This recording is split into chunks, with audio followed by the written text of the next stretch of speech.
I'm active duty. This is a military hospital. Turn and face the wall. I didn't consent to any search. Hold up. Something's not adding up. I found it under his seat. That's still military property and you're out of your lane. Put your hands behind your back, sir. You're making a mistake.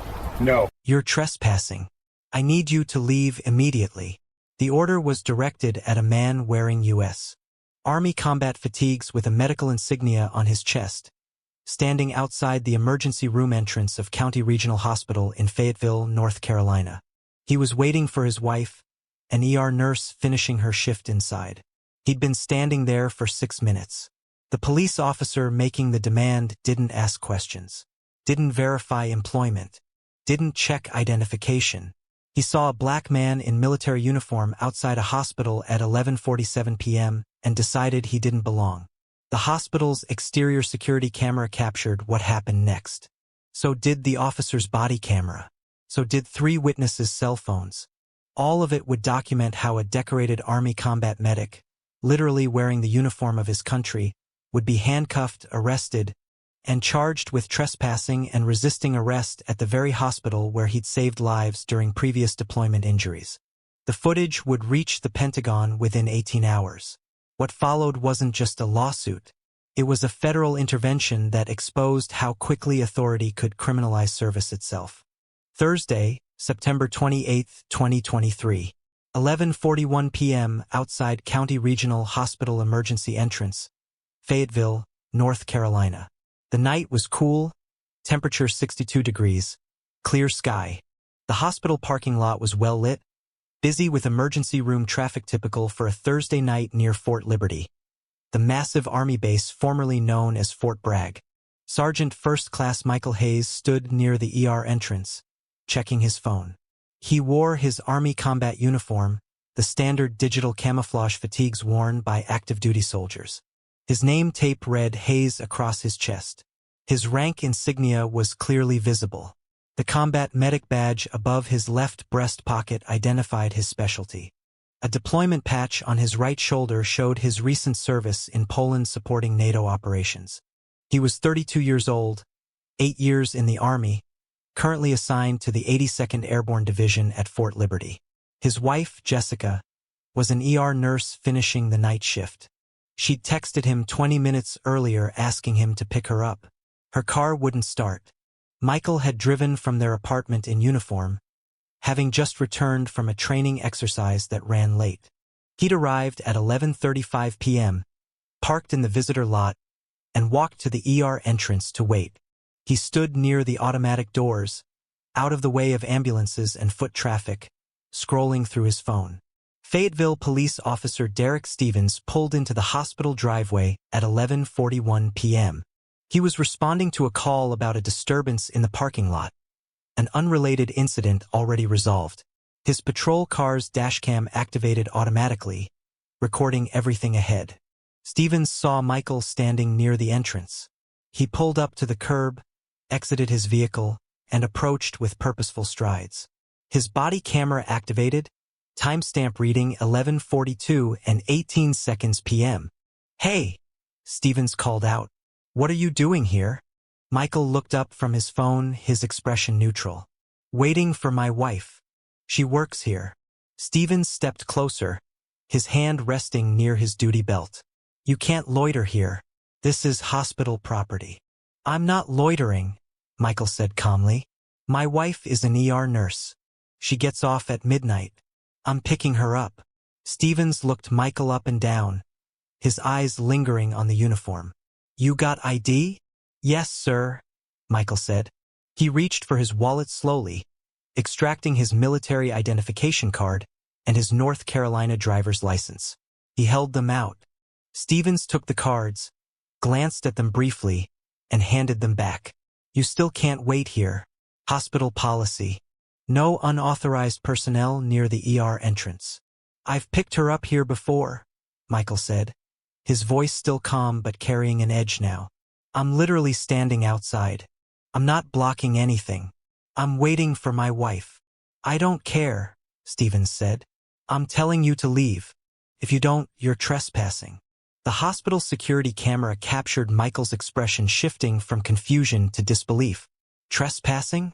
I'm in the Army. I'm in uniform. I'm waiting for my wife who works inside this building. How is that trespassing? Because I said so, Stevens replied. This is your final warning. Leave now or you'll be arrested. A nurse exiting the ER stopped, watching the confrontation. She recognized Michael from previous visits. Officer, he's waiting for Jessica. She's one of our nurses. He picks her up all the time. Stevens turned to her. Ma'am, please go about your business. This doesn't concern you. It does concern me, the nurse said. You're harassing a soldier for waiting for his wife. Michael held up his hand. It's okay. I'll call Jessica. She can come out. He pulled out his phone. Stevens interpreted the movement as escalation. Put the phone down, Stevens ordered. I'm calling my wife, Michael said, his thumb already pressing the screen. I said put it down, Stevens repeated, his voice rising. You're being non-compliant. Michael looked at him directly. Non-compliant with what? I have a right to call my wife. I have a right to stand on public property. What law am I breaking? Trespassing, Stevens said. Turn around. You're under arrest. The hospital camera captured Michael's face. Shock, anger, disbelief, all controlled by military discipline. You're arresting me for waiting for my wife? Michael said. I'm an active duty soldier. I'm in uniform. This is insane. Stevens reached for his handcuffs. Turn around, Stevens ordered, pulling handcuffs from his belt. I'm not resisting, Michael said, his hands visible, his posture non-threatening. But I want to be clear. You're arresting an active duty service member in uniform for standing outside a hospital waiting for his wife who works here. That's what's happening. Turn around now, Stevens repeated. Michael turned slowly. Stevens grabbed his wrist, twisting his arm behind his back with force that wasn't necessary. Michael's military training taught him how to de-escalate, how to comply, how to survive encounters with authority. You're hurting my wrist, Michael said calmly. Stevens ignored him, pulling Michael's other arm back. The handcuffs closed around his wrists, tight against his skin. The nurse who'd spoken earlier was on her phone now, calling someone. Other hospital staff were emerging from the ER, watching in disbelief. What's the charge? Michael asked. Trespassing and resisting arrest, Stevens said. I didn't resist anything, Michael said. I turned around. I put my hands behind my back. I'm complying with everything you said. How is that resisting? Stevens didn't answer. He guided Michael toward the patrol car, his hand on the handcuffs. The hospital security camera captured the entire scene. An Army sergeant in full uniform, combat medic badge visible, being walked to a police car in handcuffs. More witnesses appeared. A security guard approached. Officer, I know him. He's here all the time picking up his wife. There's no trespassing. Step back, Stevens said. Michael's phone, still in his hand when Stevens handcuffed him, fell to the ground. Stevens kicked it aside, the device skittering across pavement. That's my phone, Michael said. You'll get it back after processing, Stevens replied. Jessica Hayes emerged from the ER entrance at that moment, her shift having ended minutes early. She saw her husband in handcuffs, saw the patrol car, and ran across the parking lot. What are you doing? She screamed. That's my husband. He's picking me up. What are you doing? Stevens opened the rear door of his patrol car. Ma'am, step back or you'll be arrested for interference. Interference? Jessica's voice carried across the parking lot. He's a soldier. He's in the Army. He's waiting for me. It's okay. Michael called to her, his voice strained. Call JAG. Call the base. Let them know what's happening. Stevens placed his hand on Michael's head, guiding him into the back seat. Michael had to bend awkwardly, his handcuffed wrists making it difficult to balance. He fell into the seat heavily. The door closed. The barrier separated Michael from the front seat. Stevens's body camera, mounted on his chest, captured Michael's reflection in the rearview mirror. His jaw tight, his breathing controlled. His eyes closed briefly as he processed the absurdity. I'm a combat medic, Michael said quietly to himself. I save lives. I wear the uniform. And I'm under arrest for waiting for my wife. Stevens got into the driver's seat, keying his radio. I have one in custody. Trespassing and resisting. Transporting to county detention. The drive to the jail took 12 minutes. Michael sat in silence, watching Fayetteville pass by through the window. The city surrounding Fort Liberty. The military town where he'd lived for 3 years. Where he'd deployed from twice. Where he'd returned to after serving overseas. At the detention center, they processed him. Fingerprints, mugshot, property inventory, his wallet, his keys, his wedding ring, his military ID card placed in a plastic bag like evidence of a crime. I need to contact my command, Michael said during processing. I'm active duty. My command needs to be notified when I'm detained. You'll get your phone call, the processing officer said. They placed him in a holding cell at 12:47 a.m. The cell held 3 other people, all arrested for various offenses. Michael sat on a metal bench, still in his uniform, and waited. Michael Hayes wasn't just a soldier. His service record told a story that should have made the arrest impossible to justify. Born in Atlanta, Georgia in 1991, American citizen by birth. Enlisted in the United States Army in 2015 at age 24 after completing his bachelor's degree in biology. He'd wanted to be a doctor. The Army offered a path to medical school through specialized training and educational benefits. Selected for combat medic training.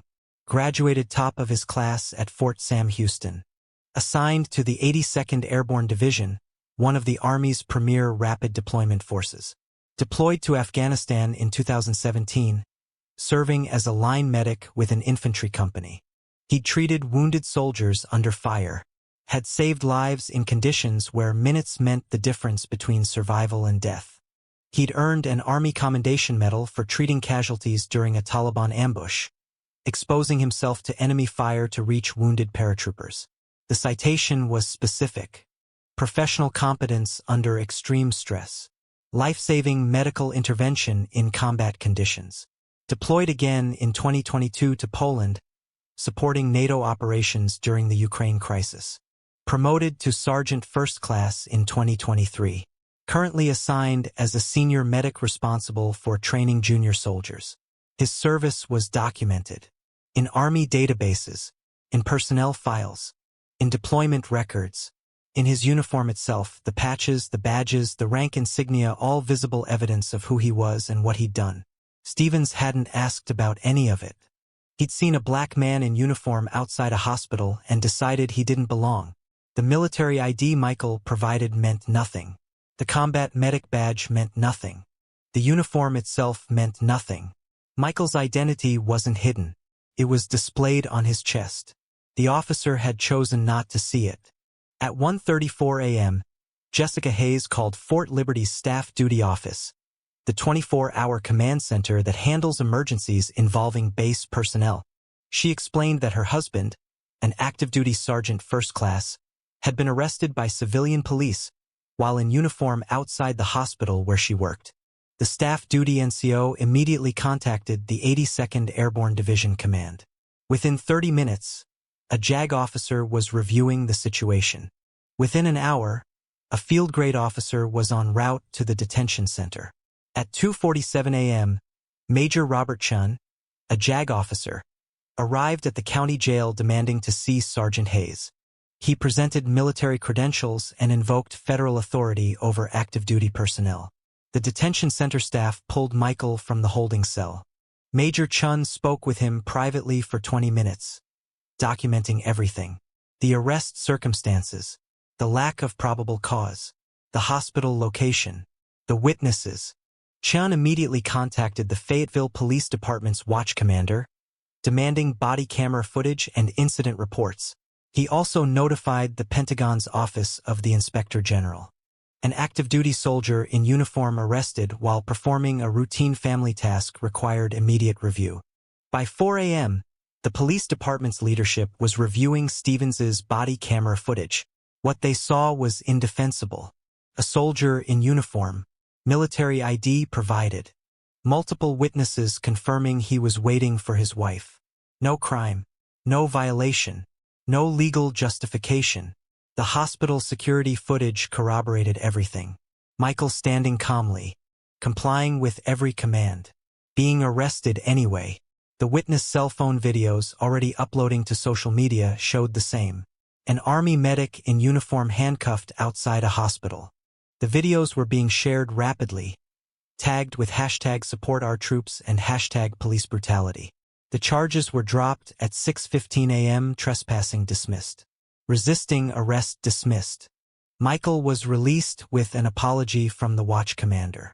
But the evidence was already in federal hands. The Pentagon's involvement meant this wasn't ending with dropped charges. This was a federal case now. The lawsuit Sergeant First Class Michael Hayes v.